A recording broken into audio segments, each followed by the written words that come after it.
వైఎస్ఆర్ ప్రభుత్వ హయాంలో జగన్మోహన్ రెడ్డి ముఖ్యమంత్రిగా ఉన్నటువంటి సమయంలో జగన్మోహన్ రెడ్డి అండదండలు చూసుకొని అధికార దుర్వినియోగానికి పాల్పడినటువంటి కొంతమంది మంత్రులు ఎవరైతే ఉన్నారో వారికి ఇప్పుడు రాజకీయ ఒత్తిళ్ల వల్ల వారు అనారోగ్యాల బారిన పడాల్సినటువంటి పరిస్థితి వస్తుందని, అలాగే వారు చేసినటువంటి అవకతవకలకు గాను వారు కేసులకు భయపడి ముందస్తు బెయిల్ కోసం కూడా ప్రయత్నం చేస్తున్నటువంటి సందర్భాలు ఇప్పుడు బయటపడుతున్నటువంటి నేపథ్యంలో అసలు వైఎస్ఆర్సీపీలో ఏం జరుగుతుంది అనేది మనం పూర్తి స్థాయిలో విశ్లేషణ చేసుకుందాం. ప్రస్తుతం మనతో పాటు ఉన్నారు జనసేన పార్టీ రాష్ట్ర అధికార ప్రతినిధి శ్రీనివాస్ గారు. సార్తో మాట్లాడదాం. సార్ నమస్తే. సార్ నమస్తే.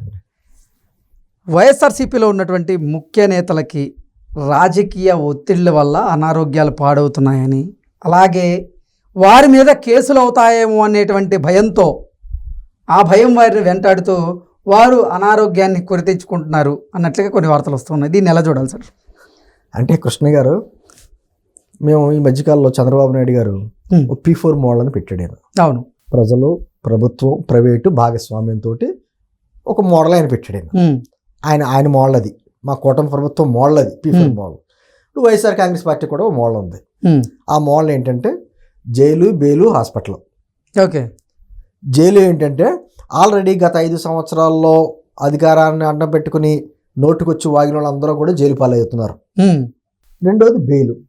వస్తున్న కేసులు ఒకదాని మీద ఒకటి మీదకి వస్తున్నాయి కాబట్టి ఆ రోజు మనం ఏదో ఇష్టారాజ్యంగా చేసేసాం, దోపిడీలు చేసేసాం, దౌర్జన్యాలు చేసేసాం, ఆక్రమణలు చేసేసాం కాబట్టి కేసులు ఒక్కొక్కటి మీదకి వస్తున్నాయి కాబట్టి ముందస్తు బెయిల్లు.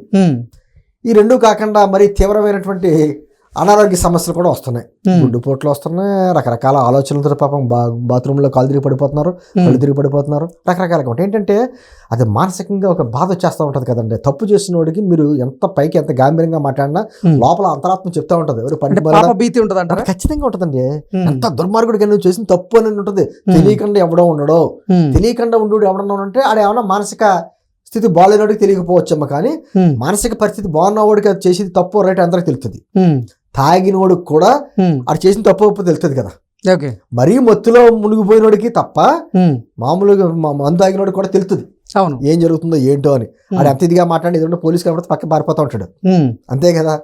నేను అంటుంది ఈ విధంగా గత 5 సంవత్సరాలు దౌర్జన్యం చేసిన వాళ్ళు ఒకళ్ళొకళ్ళు కూడా ఈ రోజు ఈ భయంతో సహజంగా మీరు కృష్ణ గారు మీరు అడిగారు వాళ్ళలో కూడా ఒక విధమైనటువంటి చర్చ వచ్చిందా రాజకీయంగా ఏంటి అని అంటే ఖచ్చితంగా వస్తుంది కృష్ణ గారు.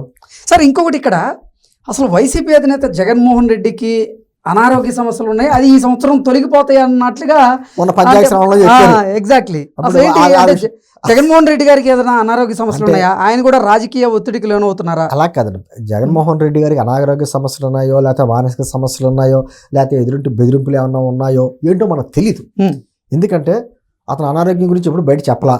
కాకపోతే చాలా మంది లండన్ వెళ్తున్నాడు, ట్రీట్మెంట్ చేయించుకుంటున్నాడు అని చెప్పి రకరకాలుగా వార్తలు అయితే వస్తూ ఉంటాయి, కానీ మన నిజ నిజాలు మనకు తెలియదు. అది పక్కన పెడితే మీరు గమనించండి, అతను ప్రతిపక్ష నాయకుడిగా ఉన్నప్పుడు ప్రజల్లోకి వెళ్ళి చక్కగా ముద్దులు పెట్టుకుంటా బొగ్గల్ని ఎవరితో చాలా చక్కగా పాదయాత్ర చేసుకుంటూ తిరిగిన వ్యక్తి అధికారంలోకి వచ్చిన తర్వాత మరి ఎందుకు భయంగా పోలీసులని పరదాలను అడ్డం పెట్టుకుని ఒక 5 కిలోమీటర్లో తాడేపల్లి గుంటూరు వెళ్ళాలంటే కూడా హెలికాప్టర్ పెట్టుకుని చాలా భయాందోళనతో గడిపాడు. మరి దాని వెనకాల మరి ఆ భయం వెనకాల ఏముందో అనేది మనకు తెలియదు. ఓకే, మన గబుక్కున మనం ఆధారాలు లేకుండా మనం మాట్లాడలేము.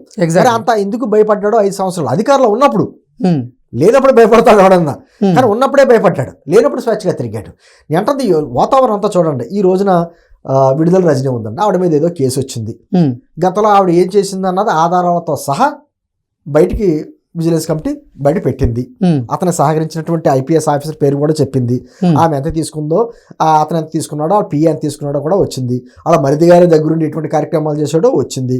అదేవిధంగా ఆవిడ ఎమ్మెల్యేగా ఉన్నప్పుడు, తర్వాత మినిస్టర్గా అయినప్పుడు కూడా ఆ చిలకలూరుపేటకు సంబంధించినటువంటి ప్రతి అపార్ట్మెంట్కి ఎవరన్నా విల్లా కట్టుకున్నా, లేకపోతే ఏదన్నా రియల్ ఎస్టేట్ సంబంధించి ఏదైనా కట్టుకున్నా ఈవిడికి కప్పం కట్టవలసిన పరిస్థితులు అన్నీ బయటకు వస్తున్నాయి. ఆవిడ ఏమంటుందంటే నేను BC మహిళ అంటది. సార్ తప్పు చేసేటప్పుడు నీకు కులం వస్తుంది. ఆ. అంటే ఈవిడ దోచుకున్నదే లేకపోతే ఈవిడ తీసుకున్నదే, ఈవిడ తీసుకున్న లంచం అంతా తీసుకుని చూసారా అంటే ఆరోపణలు వస్తున్నాయి కాబట్టి ఆ డబ్బే ఉన్న బీసీ ప్రజలకు ఏమైనా పంచిపెట్టింది, వాటా ఇచ్చిందా? కాదు సార్, అవకతవకలు చేసేటప్పుడు, అవినీతి చేసేటప్పుడు అడ్రాని కులం, తర్వాత కేసులు పడుతున్నాయి అనేటువంటి భయం వచ్చినప్పుడు ఆ కులం ఎందుకు కులం వస్తుంది? వస్తుంది. మరి విచిత్రం, ఆమె ఇప్పుడు బీసీ మహిళ అంటుంది. అంతకు ముందు ఏమందంటే ఆమె గుంటూరు వెళ్ళి ఎంపీగా కంటెస్ట్ చేసినప్పుడు నేను ఓసీ మహిళ అంది, భర్త కులం తీసుకొచ్చింది అక్కడ. ఓకే, ఇప్పుడు మళ్ళీ ఇంకొక కులం కూడా పెట్టొచ్చు ఆవిడ. ఏం పెట్టొచ్చు అంటే నేను తెలంగాణ ఆడబిడ్డ అనొచ్చు, ఎందుకంటే తెలంగాణలో పుట్టి తెలంగాణలో పెరిగి తెలంగాణ చదువుకునే వ్యక్తి కాబట్టి నేను తెలంగాణ ఆడబిడ్డ, నాకు ఆంధ్రాలో ఇలా అన్యాయం జరుగుతుందని కూడా అనొచ్చు. ఓకే, అంటే నేను అంటుంది వీళ్ళందరికీ కూడా. ఆ రోజు చూడండి జోగి రమేష్ ఉన్నాడు, ఆడ కొడుకు ఉన్నాడు, కొడుకుని కూడా అరెస్ట్ చేశారు అప్పట్లో అగ్రిగోల్డ్కి సంబంధించి.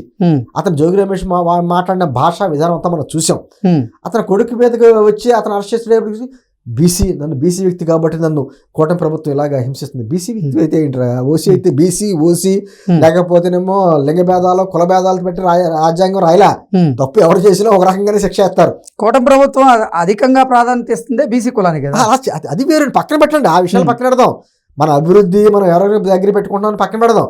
కానీ వీళ్ళు సమస్య చేయవలసినంత చేసేసి ఈ రోజున వాళ్ళ పీకల మీదకి వచ్చేటప్పటికి బీసీ లేకపోతేనేమో ఎస్సీ, అదే చేయాల్సిన తప్పంతా చేసేస్తారు. కేసులు పడుతున్నాయి అన్నప్పుడు మాత్రం కులం పేరు కార్డు తీసుకొస్తారు. చాలా విచిత్రంగా ఉంటాయి. అదే ఇప్పుడు జైలుకి వెళ్ళిన వాళ్ళు కొంతమంది ఉన్నారు. జైలుకి వెళ్ళే వాళ్ళని కొంతమంది, నా తల్లి అనారోగ్యం బాగాలేదని ఒకడు, నా భార్య అనారోగ్యం బాగాలేదని ఒకడు, నేనే చూసుకోవాలని ఒకడు, దాని బెయిల్ మొత్తం వాళ్ళ సర్టిఫికెట్లు కూడా దొంగ సర్టిఫికెట్లు పెడతాం. నేను అంటే ఆ విధంగా జైలు పాలైన వాళ్ళు. జైలు పాలనలో కొంతమంది ఎంత విధంగా నోరు పారేసుకున్నారో, చంద్రబాబు గారిని, వారి భార్యని, లేకపోతే లోకేష్ గారిని, వారి భార్యని, పవన్ కళ్యాణ్ గారిని, వారి కుటుంబీకులని అందరూ ఎంత నోరు పారేసుకున్నప్పుడు రాలేదా వీళ్ళకి అందరికైనా ఇవన్నీ. సరే ఆ విధంగా జైళ్ళు, ఇంకా బెయిల్ విచిత్రంగా జరుగుతున్న బెయిల్. ఆ మిథున్ రెడ్డి బెయిల్ తెచ్చుకుంటున్నాడు, బెయిల్కి ముందస్తు బెయిల్ పెట్టాడు. తండ్రి ఎంట బాత్రూంలో కాలు తిరిగి పడిపోయాడంట, అతను చూసుకోవాల్సిన బాధ్యత కొడుగ్గా అతనికి ఉందంట. మరి అలాగే చాలా పేద ఫ్యామిలీ, అదేదో సినిమాలో అంటాడు చూసారా, చిన్న కారు వేసుకోతాడు, లేకపోతే చిన్న ప్యాలెస్లో ఉంటాడు, అతి పెద్ద పేద ఫ్యామిలీ అన్నట్టుగా వేల కోట్ల ఆస్తులు సంపాదించాడు. ఇతను సర్వీస్ చేయకపోతే తండ్రికి గడదన్నమాట. అటువంటి మంది బెయిల్ కోర్టు ఇదేం చూడదండి. కోర్టు ఏం చేస్తుందంటే మానవతా కోణంలో ఆలోచించి బెయిల్ ఇస్తూ ఉంటుంది. ఖచ్చితంగా ఇస్తుంది, ఎవరికైనా ఇస్తుంది. ఆ విధంగా బెయిల్ తెచ్చుకోవడం, పైకి మాత్రం మాటలు. ఈ రోజున కాకాండ పరిస్థితి ఏంటంటే తలుపులన్నీ లాక్ వేసుకుని, అతను ఫోన్ స్విచ్ ఆఫ్ చేసుకుని, అతను పిఏ ఫోన్ స్విచ్ ఆఫ్ చేసుకుని ఇక్కడ హైదరాబాద్ వచ్చి పాప ఉగాది పండుగ చేసుకున్నాడు. మళ్ళీ ఏమంటున్నాడు, నేనేం ఫోన్ స్విచ్ ఆఫ్ చేసుకోలేదు, నేను భయపడలేదు, పారిపోలేదు అని మాట్లాడుతున్నాడు. మరి అక్కడికి వెళ్ళి విచారణకి వెళ్ళాలి కదా, విచారణ ఎదుర్కోవాలి కదా. నిజంగా నువ్వు తప్పు చేయనప్పుడు మరి చెప్పే మాటలేంటి? పై ఏమన్నాడండి మీ కాకాని, మేము మళ్ళీ అధికారంలోకి వస్తాం, మీ అందరిని బట్టలు ఓడదీసి బయటకు నిలబెడతామని చెప్పేసి పోలీసులు బెదిరించడం లేదా ఆ రోజున? నీ అంటే ఇవన్నీ అంటే కేవలం అధికారంలో ఉన్నాం, మరో 30 సంవత్సరాలు మేమే ఉంటాం, మాకు ఎలా తిరుగులేదు అనేటువంటి ఒక విధమైనటువంటి మైకులో ఉన్నారు. అప్పుడు ఆ మైకు దిగుతుంది. ఇప్పుడు మైకు దిగేటప్పుడు ఇంటికి వచ్చి నోటీసులు వచ్చేటప్పటికి ఈ భయం, జైలుకి వెళ్ళాలా, బెయిల్ తెచ్చుకోవాలా, లేకపోతే హాస్పిటల్కి వెళ్ళాలా, మూడే. ఇదే ప్రోగ్రామ్ నడుస్తుంది ఇప్పుడు వైఎస్ఆర్ కాంగ్రెస్ పార్టీలో నడుస్తున్న ప్రోగ్రామ్ ఏదైనా ఉందంటే జైలు, బెయిలు, హాస్పిటల్, ఇదే కాన్సెప్ట్. ఇంకా జగన్మోహన్ రెడ్డి గారు కూడా అదే పరిస్థితిలో భయందాడుతూ ఉన్నాడు. ఇందాక మనం మాట్లాడుకున్నట్టు పంచాంగ శ్రవణంలో అనారోగ్య సమస్యలు ఈ సంవత్సరంతో తీరిపోతాయంట. అనారోగ్య సమస్యలు తీరిపోతే మరి మానసిక సమస్యలు ఏమవుతాయో తెలియదు. తర్వాత ఆర్థిక అవి ఉన్నాయి కదా, కేసులకు సంబంధించినటువంటి అన్నీ ఎదుర్కోవాలి. అంటే వీళ్ళందరికీ కూడా ఒకటండి. అంటే ఇప్పుడు అసలు సార్ వైసీపీలో ఉన్నటువంటి ముఖ్య నేతలందరినీ కూడా ఈ రాజకీయ ఒత్తిళ్ళు ఎందుకు భయపడి అంటే ప్రజల నుంచి ఖచ్చితంగా అండి రాజకీయ నాయకుడికి ప్రజల మద్దతు ఉండకపోతే ఎంత రాజకీయ నాయకుడైనా స్క్రాప్ తో సమానం. ఓకే, అంటే వైఎస్ఆర్సీపీ రాజకీయ మనుగడ ప్రశ్నార్థకంగా మారబోతుంది అనేది ఖచ్చితంగా. వాళ్ళలో ఏమొస్తుందంటే ఆలోచన, మనకి జగన్ కావాలా, జనం కావాలా? జనంతో ఉంటే ఈ రోజు కాకపోతే రేపటి రాజకీయ భవిష్యత్తు ఉంటుంది. ఏదో పార్టీలోనో లేకపోతే ఇండిపెండెంట్ గానో గౌరవం ఉంటే చేస్తారు. జగన్తో ఉంటే జైలుకి వెళ్ళనేటువంటి పరిస్థితి, ఖచ్చితంగా జైలుకి వెళ్ళాలి. అటువంటి ఏం డిసైషన్ చేసుకుంటాడు, ఖచ్చితంగా జనం వైపే చూసుకుంటాడు. ఇంకా లేని కొంతమంది ఉంటారు, కొంతమందికి ఇంక వేరే రాజకీయ భవిష్యత్తు ఏ పార్టీలోనే ఉండదు, ఎవరో తీసుకోరు, ఎవరు దగ్గర రానివ్వరు. అటువంటి వాళ్ళు ఏం చేస్తారంటే దాంట్లోనే కూర్చుని ప్రగల్భాలు కలుపుతూ ఉంటారు. పేరు నాని, కొడాలి నాని, రోజా, ద్వారంపూడి, అంబటి రాంబాబు, లేకపోతే ఎదిరెడ్డి, మిథున్ రెడ్డి, వీళ్ళంతా బ్యాచ్. ఈ కాకాని వీళ్ళందరిది ఏంటంటే వీళ్ళు వేరే రాజకీయ పార్టీ ఎవరో తీసుకొని వెళ్ళినాయి, వాళ్ళు సొంతంగా పార్టీలు పెట్టి రాలేరు, కొన్ని సొంతంగా ఇండిపెండెంట్ గా పోటీ చేసి గెలిచేటువంటి సమర్థత వాళ్ళకి ఉండదు. ఖచ్చితంగా జగన్మోహన్ రెడ్డి అలాగే ఉండాలి. అయితే జైలుకైనా పోవాలి, లేకపోతే ఏదైనా పోవాలి, లేకపోతే హాస్పిటల్కి వెళ్ళాలి, ఇదే పరిస్థితి. అదే జరుగుతుంది. Okay sir, thank you so much.